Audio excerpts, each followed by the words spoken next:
Hello trance music lovers, I'm your host Adrian Thierry from EDMNYC, and tonight I am here in Hammerstein Ballroom in New York City for Future Sound of Egypt 350, hosted by Esscala, and with me is the lovely Ørjan Nilsen. Let's get right into it. Cool. If you were to describe yourself to someone who didn't know you at all, how would you describe your personality? I'm fun-loving, I would have to say I am. Happy, and probably sometimes too energetic, and also quite stubborn. Stubborn? Yeah. How? Well, I'm stubborn in the way that I like things to be my way, and sometimes it takes a lot to get me to budge. So it's, yeah, I am kind of stubborn. But you stand by your convictions. Yeah. Huh? I like to. I mean, you have to, don't you? Do you think that Future Sound of Egypt is doing so well because this is New York City, or do you think it's a sign that trance is becoming more popular in America?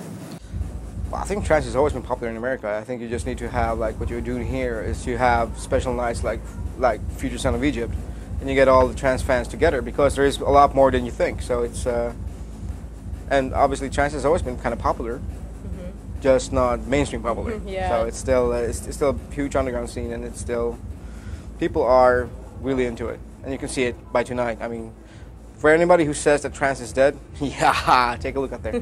When I came in here, everybody was just jumping from the moment you came in. I mean, I've heard all the tracks that was being played. Everybody was so into it, like every single track. I think, like I said, like the last interview we had, I said everybody was educated, and it seemed like it like there. So yeah.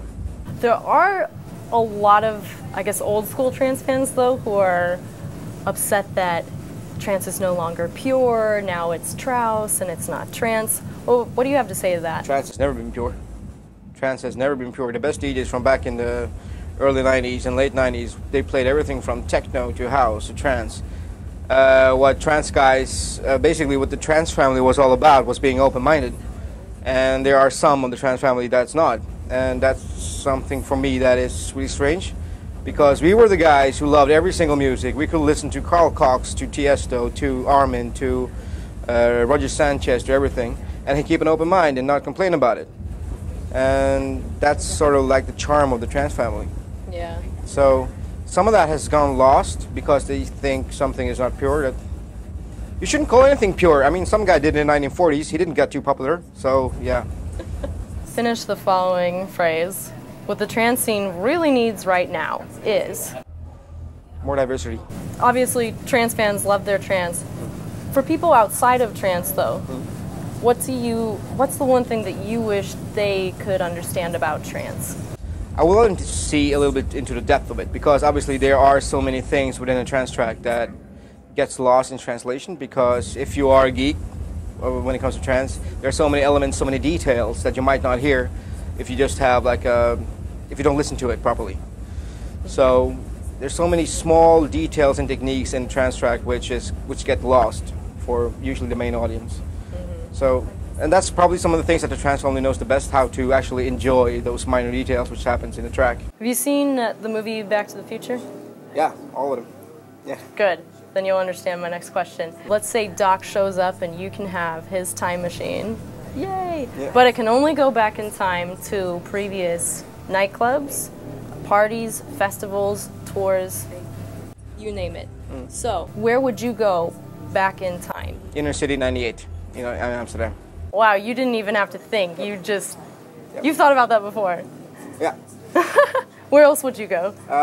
Trance Energy 2001 for Mara Picato set. You're like, I know exactly where I want to go. I've been thinking about that so many times, so yeah. What is it about those time periods that you like so much? Why would you travel back to them? Because it's so fresh. That was when everything was new, and you didn't know too much. Everything was up for grabs, melodies, beats, whatever. So it would be so cool to see all the legends from back in the days when everything was just fresh, even for them. And just enjoy it, and you just see people dancing. They're not jumping, screaming your name, they're just dancing. So it's something that has got sort of lost in between, but that would be so cool to see again. What's maybe one of your philosophies on life? Philosophies on life? that you wish that everyone else could also share? Live it. That's all the things I have to say about life. Live it. Do your thing. I mean, it's better to regret something you did than you didn't. Thanks so much for coming. My pleasure.